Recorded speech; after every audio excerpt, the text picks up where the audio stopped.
സുഹൃത്തുക്കളെ നമസ്കാരം. തമിഴ്നാട് രാഷ്ട്രീയം, അതാണ് നമ്മുടെ ഇന്നത്തെ വിഷയം. 2026 ഇവിടെ നിയമസഭാ തെരഞ്ഞെടുപ്പ് നടക്കാൻ പോവുകയാണ്. ആ തെരഞ്ഞെടുപ്പിൽ വിജയ്ക്ക് എന്ത് സംഭവിക്കും എന്നുള്ളതിനെക്കുറിച്ച് കൊണ്ടുപിടിച്ച ചർച്ചകൾ തമിഴ്നാട് രാഷ്ട്രീയങ്ങളും നടന്നുകൊണ്ടിരിക്കുകയാണ്. അപ്പോൾ നോക്കാം, നമുക്ക് എന്തൊക്കെയാണ് അവിടെ ചർച്ച നടന്നുകൊണ്ടിരിക്കുന്നത് എന്നുള്ളതിനെക്കുറിച്ചാണ് നോക്കാൻ പോകുന്നത്. മാത്രമല്ല, നമുക്ക് തോന്നുന്ന ഒന്ന് രണ്ട് ഐഡിയാസ് വിജയ്ക്ക് കൊടുക്കാൻ പറ്റി. വേണമെങ്കിൽ എടുത്തോട്ടെ, വേണ്ടെങ്കിൽ വേണ്ട. നിങ്ങൾക്ക് കേൾക്കുമ്പോൾ ചിരി വരുന്നുണ്ടാവും ചിലപ്പോൾ. ഞാൻ പറയാം അവസാനം എന്താണ് വിജയ്ക്ക് മുഖ്യമന്ത്രി ആവാൻ പറ്റുമോ, പറ്റണമെങ്കിൽ എന്താണ് വഴി എന്നുള്ളതിനെക്കുറിച്ച് ഞാനൊരു ഐഡിയ മൂപ്പർക്ക് കൊടുക്കാം. മൂപ്പര് അത് വേണമെങ്കിൽ എടുത്തോട്ടെ, വേണമെങ്കിൽ തള്ളിക്കളഞ്ഞോട്ടെ.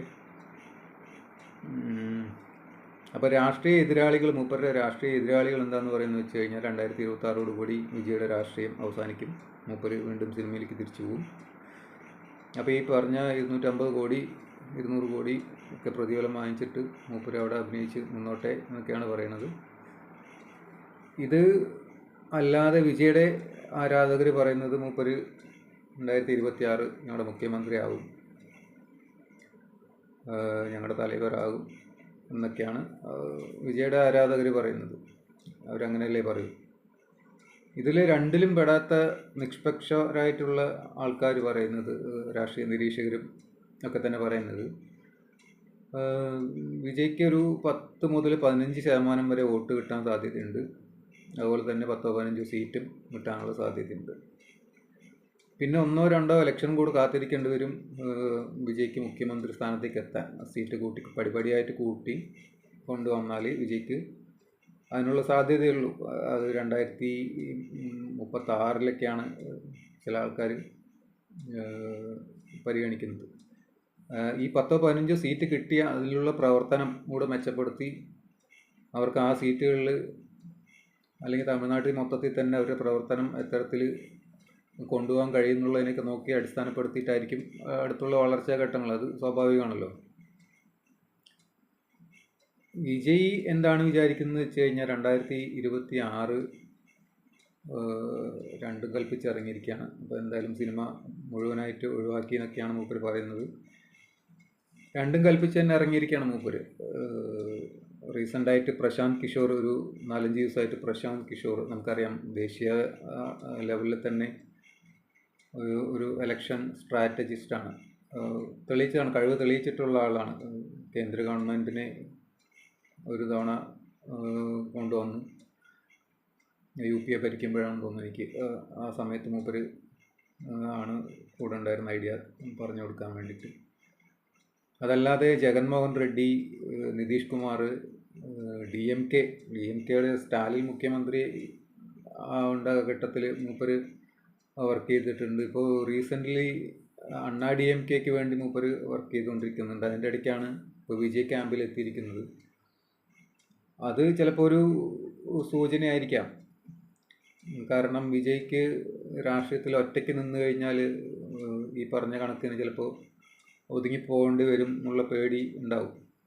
അപ്പോൾ ആരുടെയെങ്കിലും കൂടെ കൂട്ടുകക്ഷി, അത് മൂപ്പരുടെ മാനാടിൽ തന്നെ പറഞ്ഞാണ്, കൂട്ടുകക്ഷി ഭരണം താല്പര്യമുള്ള ആളാണ്.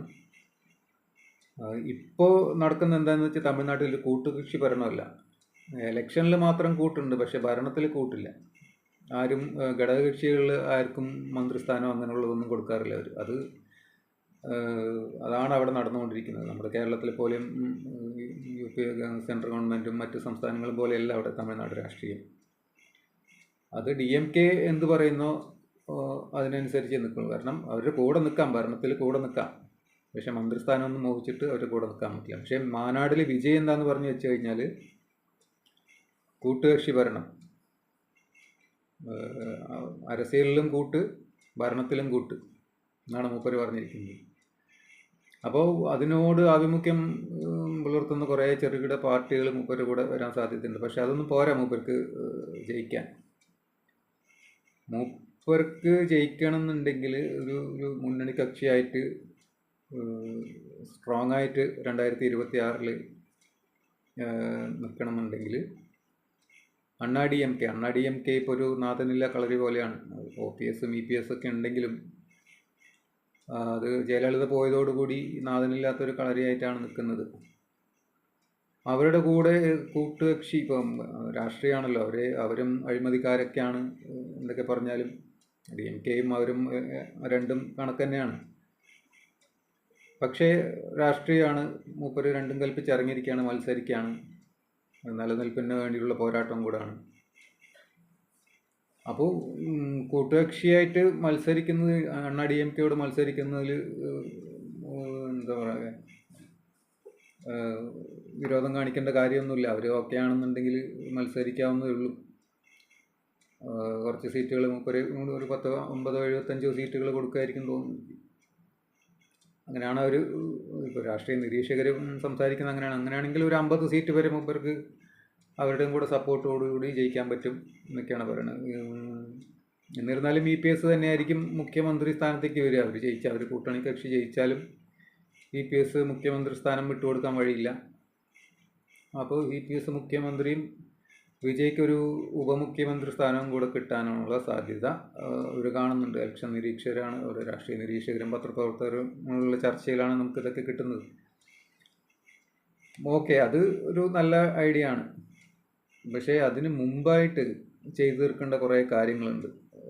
അണികളെ എങ്ങനെ നിർത്തണം, അണികളെ എങ്ങനെ ചേർക്കണം, വോട്ട് എങ്ങനെ ചേർക്കണം എന്നുള്ളതിനെക്കുറിച്ചുള്ള ചർച്ചകളൊക്കെയാണ് ഇപ്പോൾ അവിടെ നടന്നുകൊണ്ടിരിക്കുന്നത്. കാരണം അവരുടെ ലോക്കൽ നേതാക്കന്മാരെ പോലും തിരഞ്ഞെടുത്ത് കഴിഞ്ഞിട്ടില്ല. അപ്പോൾ അതിൻ്റെ ചർച്ചകളൊക്കെ കൊണ്ടുപിടിച്ച് നടന്നുകൊണ്ടിരിക്കുകയാണ്. അപ്പോൾ അത് നടക്കട്ടെ. നടന്നു കഴിഞ്ഞാൽ 50 സീറ്റ് കിട്ടിക്കഴിഞ്ഞാൽ അടുത്ത ഇലക്ഷൻ 2031 ആകുമ്പോഴേക്കും മൂപ്പരുടെ കഴിവ് 50 സീറ്റ് കിട്ടിയതുകൊണ്ട് മുഖ്യമന്ത്രി സ്ഥാനത്ത് ഇരുന്നുകൊണ്ട് എന്തൊക്കെ ചെയ്യാൻ പറ്റും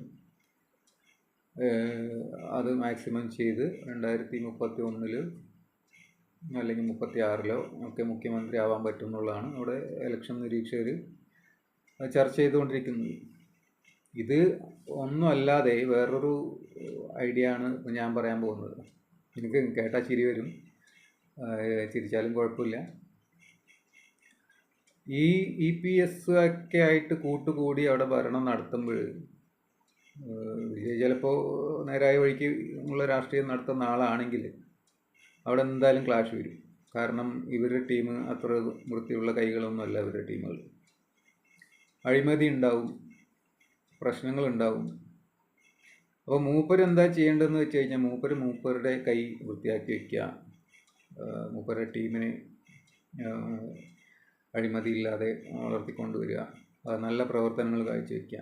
അതോടൊപ്പം തന്നെ ഇവരുടെ അഴിമതിനെ കുറിച്ച് പുറത്തു കൊണ്ടുവരാനും വേണ്ട വഴികൾ ചെയ്യുക. അത് ചിലപ്പോൾ 1-2 വർഷത്തിൻ്റെ ഉള്ളിൽ തന്നെ തീരുമാനമാകും എന്നാണ് ഞാൻ വിചാരിക്കുന്നത്.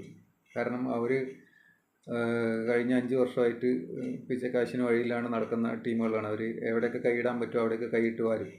കാരണം അതിന് മുമ്പ് കുറച്ച് ജയിലുകളിലായിരുന്നു, അതിന് ശേഷം EPS വന്നു, പെട്ടെന്ന് തന്നെ കാലം തീർന്നു. അപ്പോൾ അവർക്ക് എപ്പോഴാണ് ചാൻസ് കിട്ടുക എന്ന് പറഞ്ഞ് നടക്കുന്ന ആൾക്കാരാണ്. ആ അവസരമാണ് വിജയ് മുതലെടുക്കേണ്ടതെന്ന് വിചാരിക്കുന്നു ഞാൻ. കാരണം അവരുടെ ആ കള്ളികൾ പുറത്തു കൊണ്ടുവന്നാൽ, അഴിമതികൾ പുറത്തു കൊണ്ടുവന്നാൽ നമുക്കിതുമായിട്ട് മുന്നോട്ട് പോകാൻ പറ്റില്ല എന്ന് പറഞ്ഞ ആ കക്ഷിയിൽ നിന്ന് പുറത്ത് ചാടിയാൽ ഒരു ബൈ ഇലക്ഷൻ, അതാണ് നമ്മുടെ എയിം. ആ ബൈ ഇലക്ഷനിലേക്ക് കാര്യങ്ങൾ എത്തിച്ചാൽ വിജയ്ക്ക് അനുകൂലമാകാൻ വേണ്ട ഘടകങ്ങൾ എന്തൊക്കെയാണെന്നുള്ളത് ആ 1-2 വർഷത്തിൻ്റെ ഉള്ളിൽ മൂപ്പരവിടെ ചെയ്തു വെച്ചിരിക്കണം. അത് കഴിഞ്ഞിട്ട് വേണം അവിടെ നിന്ന് ചാടാൻ. അപ്പോൾ അതിന് ഉള്ളൊരു കളം കാണുന്നുണ്ട്. അത് മൂപ്പരത് തിരിച്ചറിയോ, അത് സ്വാഭാവികമായിട്ട് സംഭവിക്കുന്നു എന്നൊക്കെയാണ് ആൾക്കാർ വിചാരിച്ചുകൊണ്ടിരിക്കുന്നത്. പലയിടത്തും സംഭവിച്ചിട്ടുണ്ട്.